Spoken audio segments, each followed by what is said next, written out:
Hi, folks. Tim Forshey here again.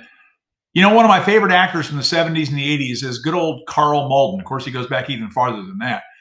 The best Omar Bradley in history has to be Carl Malden. One of his favorite characters was in, of course, The Streets of San Francisco with the young Michael Douglas. And then he, of course, did some American Express commercials, and his tagline was, "What's in your wallet?" So today, let's ask you, what's on your person? Let's talk about everyday carry. First of all, somebody should have to ask because anything that you're carrying every day should be, let's all say it together, concealed, which of course means that no one knows you're carrying anything out of the ordinary. It better be concealed. What I would strongly suggest for everybody's everyday carry is number one is your cell phone. You want to make sure you have a way to get the cavalry coming, okay? You're going to carry your primary firearm in a very concealable rig, a reload for that firearm, a bladed weapon, flashlight or flashlights, always. I would say those are pretty much the bare minimums if you're going to lead an armed lifestyle.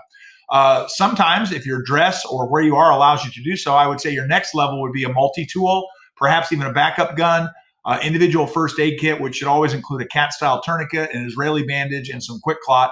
What about when you're really not allowed to have any weapon at all in an intolerant environment? I just got back from a trip to Washington, D.C. Go to the monuments there, forget it. There's a metal detector before you go into every single building, and they won't allow anything, even a multi-tool. Best example of that, of course, the most restrictive environment is probably air travel. When you're going to be in a restrictive environment, I recommend that you carry a very sturdy metal pen. Yes, there are pens you can order that are self-defense style pens, but a lot of times people consider those to be a Kubotan, and that will be taken away from you as well. Just an actual metal pen that actually writes that you use as a pen. And then secondly, a lot of people don't think about this, and it's probably more difficult for females, but a good solid belt with a good solid metal buckle. There's no better flail available to us civilians than a belt. You quickly pop the belt off, wrap one end around your hand, and that is a pretty damn formidable weapon. So, but don't forget, let's be good examples of why states that currently discourage concealed weapons carry should allow it instead. CCW permittees are literally the most law-abiding group that sociologists can even suss out and find.